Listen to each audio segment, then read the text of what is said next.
नमस्कार।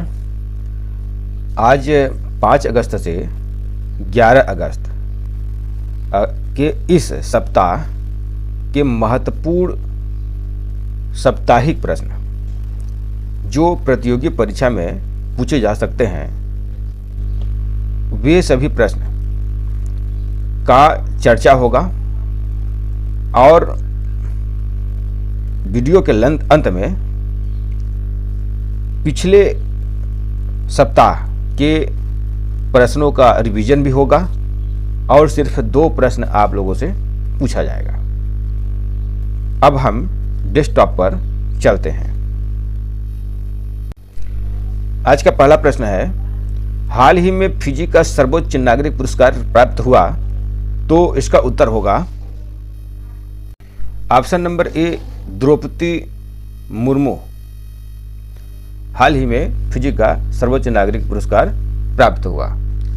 तो भारत के राष्ट्रपति द्रौपदी मुर्मू को फिजी के सर्वोच्च नागरिक सम्मान companion of the order of Fiji से सम्मानित किया गया है, जो भारत फिजी के मजबूत संबंधों को मान्यता देता है। यह सम्मान उन्हें द्वीप राष्ट्र की ऐतिहासिक यात्रा के दौरान मिला है, जो पहली बार किसी भारतीय राष्ट्रपति द्वारा फिजी की यात्रा का प्रतीक है। अगला प्रश्न है, प्रश्न नंबर 2, बिमस्टेक में कितने सदस्य देश हैं? तो इसका उत्तर होगा आप आंसर नंबर बी, 7। बिमस्टेक इसका पूरा नाम bay of Bengal initiative for multi sectoral technical and economic cooperation, यानी इसे हम बिमस्टेक कहते हैं। यह एक क्षेत्रीय बहुपक्षीय संगठन है तथा बंगाल की खाड़ी के तटवर्ती और सीमावर्ती क्षेत्रों में स्थित इसके सदस्य हैं, जो क्षेत्रीय एकता का प्रतीक है। इसमें 7 सदस्यों में से 5 दक्षिण एशिया से हैं, जिनमें बांग्लादेश, भूटान, भारत, नेपाल और श्रीलंका शामिल है तथा 2 म्यांमार और थाईलैंड दक्षिण पूर्व एशिया से हैं। तो इस तरह से 7 बिमस्टेक में सदस्य देश हैं, जैसे बांग्लादेश, भूटान, भारत, नेपाल, श्रीलंका, म्यांमार और थाईलैंड। तो अगला प्रश्न है, 5 अगस्त 2024 को बांग्लादेश में तख्ता पलट के बाद शेख हसीना किस देश में शरण ली? तो इसका उत्तर होगा option number C, Bharat. Bangladesh में इस वर्ष जनवरी में हुए चुनाव में लगातार 4थी बार शेख हसीना ने जीत हासिल की थी, लेकिन 6 महीने बाद ही उनके खिलाफ आक्रोश इतना उग्र हो गया कि उन्हें इस्तीफा देकर देश छोड़कर मजबूरन भारत में शरण लेनी पड़ी। इनके खिलाफ आरक्षण के खिलाफ छात्रों का प्रदर्शन जुलाई माह में ही शुरू हुआ था और पीएम शेख हसीना ने इस्तीफा देकर अपना देश छोड़ दिया। अगला प्रश्न है, प्रश्न नंबर 4 है कि विनेश फोगाट किस खेल से संबंधित हैं, जिन्होंने हाल ही में संन्यास लेने की घोषणा की है? तो इसका उत्तर होगा ऑप्शन नंबर डी, कुश्ती। भारतीय रेसलर विनेश फोगाट को पेरिस ओलंपिक 2024 की महिलाओं की 50 किलो कुश्ती स्पर्धा के फाइनल से पहले वजन अधिक पाए जाने के कारण ओलंपिक से अयोग्य घोषित कर दिया गया। विनेश ने ओलंपिक फाइनल में पहुंचने वाली पहली भारतीय महिला पहलवान बनकर इतिहास रचा। तो अगला प्रश्न है, राष्ट्रीय विज्ञान पुरस्कार 2024 के विजेता हैं, तो इसका उत्तर होगा option number A Chandrayaan 3 team, option number B Annapurna Subrahmanyam, option number C G Padmanathan और ऑप्शन नंबर डी उपयुक्त सभी। राष्ट्रीय विज्ञान पुरस्कार 2024 की ये प्रमुख सभी यानी उपयुक्त सभी पुरस्कार विजेता में शामिल हैं। राष्ट्रीय विज्ञान पुरस्कार में विज्ञान रत्न में जी पद्मनाभन को दिया गया, जिन्हें जैविक विज्ञान में उनकी आजीवन उपलब्धियां, विशेष रूप से मलेरिया परजीवियों पर उनके काम के लिए जाना जाता है। अब ये भारतीय विज्ञान संस्थान के पूर्व निदेशक हैं और उन्हें पहले पद्मश्री पद्म भूषण भी मिल चुका है। तो ये ऑप्शन नंबर जो सी है, ये विज्ञान रत्न से पुरस्कार दिया गया है, जो राष्ट्रीय विज्ञान पुरस्कार 2024 के अंतर्गत आता है। अब विज्ञान टीम में चंद्रयान 3 टीम को दिया गया।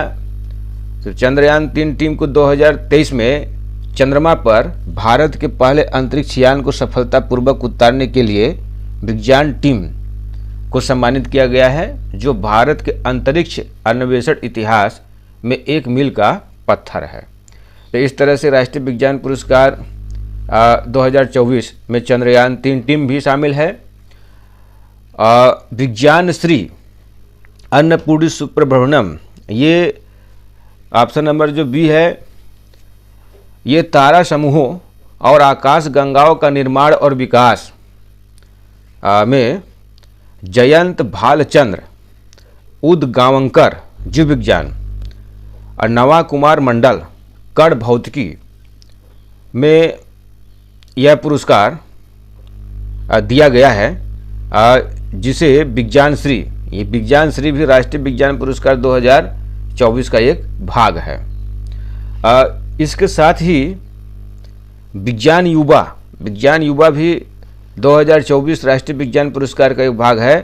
तो विज्ञान युवा में विवेक पोल सेट्टीवार, जिन्होंने कार्बन कैप्चर टेक्नोलॉजी, और उर्वशी सिन्हा, जिन्हें क्वांटम रिसर्च, इनके साथ ही राक्षी मैथ्यू कोल, ये जलवायु विज्ञान। तो ये विज्ञान युवा में भी इन सभी को राष्ट्रीय विज्ञान पुरस्कार 2024 के अंतर्गत पुरस्कार प्राप्त हुआ है। तो अगला प्रश्न है, नीरज चोपड़ा को ओलंपिक 2024 में कौन सा पदक जीता? तो इसका उत्तर होगा ऑप्शन नंबर बी रजत पदक। नीरज चोपड़ा ने ओलंपिक 2024 में रजत पदक प्राप्त किया। तो पेरिस ओलंपिक 2024 में नीरज चोपड़ा ने सिल्वर मेडल जीता। सिल्वर मतलब रजत पदक। उन्होंने ओलंपिक स्वर्ण पदक को जीतने की अपनी तरफ से पूरी कोशिश की, लेकिन वे इसे हासिल करने में असफल रहे और 89.45 यानी 89 मीटर के सर्वश्रेष्ठ थ्रो के साथ उनके साथ रजत पदक आया। वहीं पाकिस्तान के अरशद नदीम ने स्वर्ण पदक जीता, जो उनके देश का खेलों में पहला स्वर्ण पदक है। तो नदीम ने 92.97 यानी थोड़ा सा कम 92.97 मीटर के अद्भुत थ्रो के साथ ऐतिहासिक जीत हासिल की। तो नीरज चोपड़ा ने सिल्वर मेडल जीतने के बाद गोल्ड मेडल जीतने वाले अरशद नदीम को लेकर कहा कि आज वह उनका दिन था। अगला प्रश्न है, पुरुष हॉकी टीम ने 2024 पेरिस ओलंपिक में कौन सा पदक जीता? तो इसका उत्तर होगा ऑप्शन नंबर सी कांस्य पदक। पुरुष हॉकी टीम ने ओलंपिक 2024 में कांस्य पदक जीता। जो यह 52 वर्षों के बाद यह पदक प्राप्त हुआ है। तो हरमनप्रीत सिंह के नेतृत्व में भारतीय पुरुष टीम ने 2024 पेरिस ओलंपिक में स्पेन को 2-1 से हराकर कांस्य पदक जीता। तो कांस्य पदक का निर्णय यह मैच 8 अगस्त 2024 को पेरिस स्थित येवेस डू मोनोयर स्टेडियम में खेला गया था। तो 2020 टोक्यो ओलंपिक में कांस्य पदक के लिए यह भारतीय हॉकी टीम के लिए ओलंपिक में कांस्य पदक है। तो स्पेन का मैच भारतीय गोलकीपर PR श्रीजेश के खिलाफ आखिरी अंतर्राष्ट्रीय मैच भी था। इस पूरे ओलंपिक में श्रीजेश का प्रदर्शन शानदार रहा है। कांस्य पदक के लिए दोनों गोल में भारतीय कप्तान हरमनप्रीत सिंह ने और स्पेन के लिए एकमात्र गोल मिरालेस ने खेला। भारतीय कप्तान ने पेरिस ओलंपिक 2024 पुरुष हॉकी टूर्नामेंट में 10 गोल के साथ सुप्रीम गोल स्कोरर के रूप में समापन किया। इसके पहले शुरुआत में भारत जर्मनी से 3-2 से हार गई थी। अब इससे से महत्वपूर्ण प्रश्न जैसे बन सकते हैं, जैसे प्रश्न है भारतीय पुरुष हॉकी टीम ने 2024 पेरिस ओलंपिक में किस टीम ने कांस्य पदक जीता। तो किस टीम से कांस्य पदक जीता, तो इसका उत्तर होगा स्पेन को 2-1 से हराकर भारतीय टीम ने कांस्य पदक जीता। इसी तरह दूसरा प्रश्न होगा, ऐसे प्रश्न बन रहा है 2024 पेरिस ओलंपिक में पुरुष हॉकी प्लेयर में शीर्ष गोल करने वाले खिलाड़ी कौन थे, तो इसका उत्तर होगा हरमनप्रीत सिंह ने 10 गोल किए।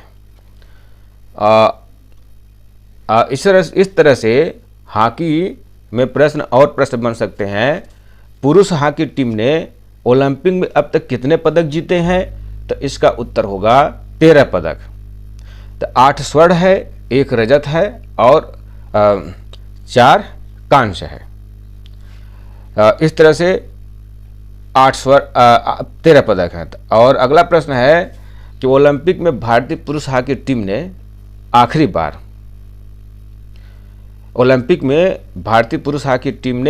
बार स्वर्ण पदक कब जीता था, तो इसका उत्तर होगा 1980 मॉस्को ओलंपिक में।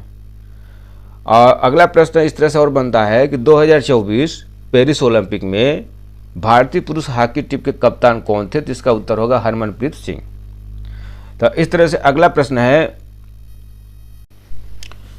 ओलंपिक में अमन सहरावत सबसे कम उम्र में व्यक्तिगत पदक जीतने वाले भारतीय बन गए हैं। तो कुश्ती में कौन सा पदक जीता, तो इसका उत्तर होगा ऑप्शन नंबर सी, कांस्य पदक।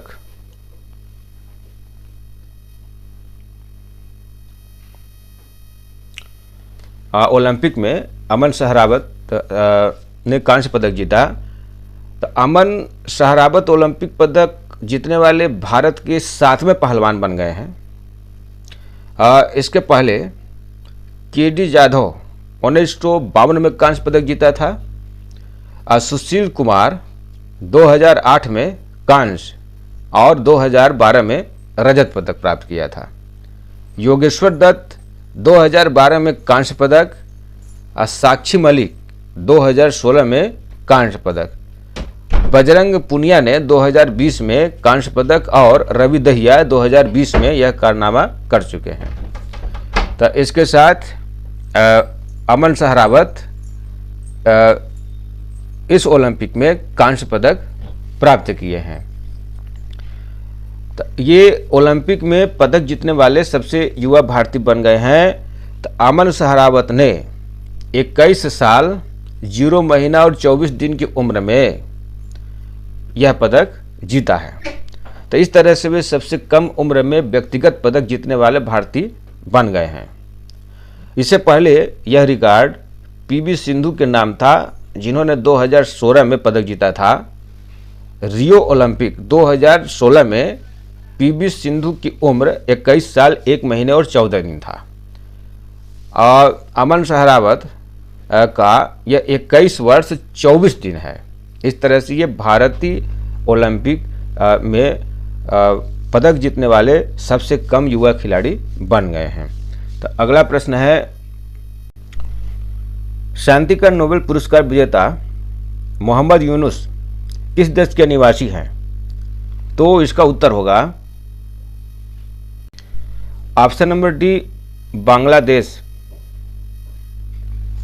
शांति का नोबेल पुरस्कार विजेता मोहम्मद यूनुस बांग्लादेश के निवासी हैं। तो नोबेल पुरस्कार विजेता मोहम्मद यूनुस ने बांग्लादेश के अंतरिम सरकार के प्रमुख सलाहकार के तौर पर शपथ ले लिया है। इसके साथ कई अन्य लोगों ने भी अंतरिम सरकार के सदस्य के रूप में सदस्यता ग्रहण कर ली है। तो बड़ी बात यह है कि इन लोगों में कोई भी किसी राजनीतिक दल से खुले रूप में नहीं जुड़ा है। अब मोहम्मद यूनुस को अंतरिम सरकार का प्रमुख सलाहकार बनाने की मांग छात्र संगठनों ने की थी, जो पिछले 2 महीनों से नौकरियों में कोटा को लेकर शेख हसीना सरकार के खिलाफ प्रदर्शन कर रहे थे। तो शेख हसीना ने देश में बढ़ते हिंसक विरोध प्रदर्शनों के कारण सोमवार को प्रधानमंत्री पद से इस्तीफा देकर भारत चली गई थी। तो इसके बाद बांग्लादेश की सेना ने देश में कार्यवाहक सरकार गठन का ऐलान किया था। अब मोहम्मद यूनुस को बांग्लादेश में दबी जबान में अमेरिका मैन कहा जाता है। तो अगला प्रश्न है, भारतीय ओलंपिक संघ ने पेरिस ओलंपिक में समापन समारोह में भारतीय दल का संयुक्त ध्वजावाहक किसे घोषित किया? तो इसका उत्तर होगा option number C, Manu Bhaker और PGR श्रीजेश। IOA अध्यक्ष PT उषा ने श्रीजेश और भारतीय हॉकी टीम के ओलंपिक खेलों में लगातार दूसरा कांस्य पदक जीतने में अहम भूमिका निभाई थी। तो ये पेरिस ओलंपिक के बाद श्रीजेश संन्यास ले लेंगे। तब PTI पेरिस ओलंपिक में कांस्य पदक जीतकर अपने अंतर्राष्ट्रीय करियर का शानदार समापन करने वाले हॉकी गोलकीपर PR श्रीजेश समापन समारोह में निशानेबाज मनु भाकर के साथ भारतीय दल के ध्वजावाहक होंगे। तो अगला प्रश्न है, देश का तीसरा बड़ा टाइगर रिजर्व गुरु घासीदास तमोर पिंगला किस राज्य में स्थित है? तो इसका उत्तर होगा ऑप्शन नंबर ए, छत्तीसगढ़। यानी यह देश का तीसरा बड़ा टाइगर रिजर्व गुरु घासीदास तमोर पिंगला यह छत्तीसगढ़ में स्थित है। तो तमोर पिंगला टाइगर रिजर्व देश का तीसरा बड़ा टाइगर रिजर्व होगा। छत्तीसगढ़ सरकार ने गुरु घासीदास तमोर पिंगला को टाइगर रिजर्व के रूप में अधिसूचित कर लिया है। इसके साथ ही छत्तीसगढ़ में टाइगर रिजर्व की संख्या 4 हो गई है। अगला प्रश्न है, किस राज्य ने वैनगंगा नलगंगा नदी जोड़ो परियोजना की मंजूरी प्रदान की है? तो इसका उत्तर होगा option number B, Maharashtra. Maharashtra राज्य ने वैनगंगा नलगंगा नदी जोड़ो परियोजना की मंजूरी प्रदान कर दी है। विदर्भ के सिंचाई असंतुलन को दूर करने के लिए वैनगंगा नलगंगा नदी जोड़ो परियोजना को पानी उपलब्ध कराने के लिए यह प्रस्ताव राज्य मंत्रिमंडल ने मंजूरी प्रदान कर दी है। तो वैनगंगा नलगंगा नदी जोड़ो परियोजना इसके तहत भंडारा जिले के गोसी खुर्द परियोजना का पानी वैनगंगा की उपघाटी पूड़ा तापी घाटी बुल्ढाड़ा के नलगंगा परियोजना तक नहरों के जरिए मोड़ा जाएगा।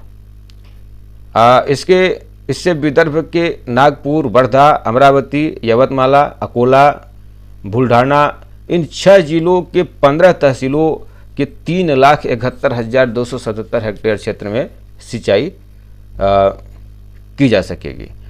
तो गोदावरी जल विवाद न्यायाधिकरण ने गोसी खुर्द परियोजना के लिए पूरी क्षमता से पानी के इस्तेमाल को मंजूरी प्रदान कर दी है। अगला प्रश्न है, अब हम पिछले हफ्तों के प्रश्नों का रिवीजन करेंगे और अंतिम में 2 प्रश्न आप लोगों से पूछेंगे। प्रश्न है, देश में सर्वाधिक बाघ किस राज्य में है? तो इसका उत्तर होगा option number D, Madhya Pradesh. अगला प्रश्न है, निशानेबाज मनु भाकर ने पेरिस ओलंपिक में 10 मीटर एयर राइफल्स पिस्टल में कौन सा पदक जीता? तो इसका उत्तर होगा कांस्य पदक। प्रश्न नंबर 3 है, 9वीं महिला एशिया कप 2024 क्रिकेट कप का खिताब किस देश ने जीता? तो इसका उत्तर होगा श्रीलंका। और अगला प्रश्न है, अंशुमान गायकवाड़ का हाल ही में निधन हो गया, किस खेल से संबंधित थे? तो इसका उत्तर होगा ऑप्शन नंबर डी, क्रिकेट।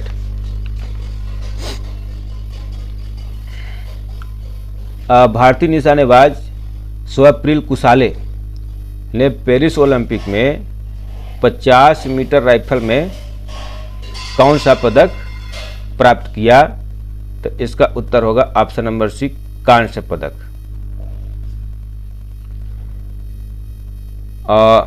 विश्व आर्थिक मंच द्वारा प्रकाशित यात्रा और पर्यटन विकास सूचकांक 2024 में भारत किस स्थान पर है?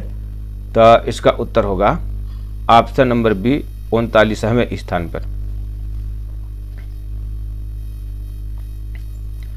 हाल ही में किस देश में इंडिया हाउस का उद्घाटन किया गया? तो इसका उत्तर होगा पेरिस या फ्रांस में है। और अगला प्रश्न है, भारत की पहली एकीकृत कृषि निर्यात सुविधा किस बंदरगाह पर स्थापित की जाएगी? तो इसका उत्तर होगा option number D, Jawaharlal Nehru. और अगला प्रश्न है, अगला प्रश्न तो सभी लोगों को बनना चाहिए, संघ लोक सेवा आयोग के नए अध्यक्ष हैं? तो इसका उत्तर होगा प्रीति सूदन। अगला प्रश्न है, किस देश की सादो सोने की खदानों को यूनेस्को में स्थान मिला? तो इसका उत्तर होगा ऑप्शन नंबर सी, जापान। अब 2 प्रश्न आप लोगों को बताना है, जिसका उत्तर आप लोग कमेंट बॉक्स में देंगे, और नहीं बने तो हमारे पिछला वीडियो आप लोग देख लें, देख करके कमेंट बॉक्स में जवाब दें। तब प्रश्न है, रोहन बोपन्ना किस खेल से संबंधित है जिन्होंने संन्यास लेने की घोषणा की है? तो इसका उत्तर आपको कमेंट बॉक्स में देना है। और अगला प्रश्न, इंग्लिश चैनल पार करने वाली सबसे कम उम्र की और सबसे तेज पैरा तैराक कौन बन गई है? तो इसका भी उत्तर आप लोग कमेंट बॉक्स में देंगे। तो आज का प्रश्न यहीं तक। यदि यह श्रृंखला आपको पसंद आया है तो लाइक, कमेंट और शेयर अवश्य करें। धन्यवाद। जय हिंद, जय भारत।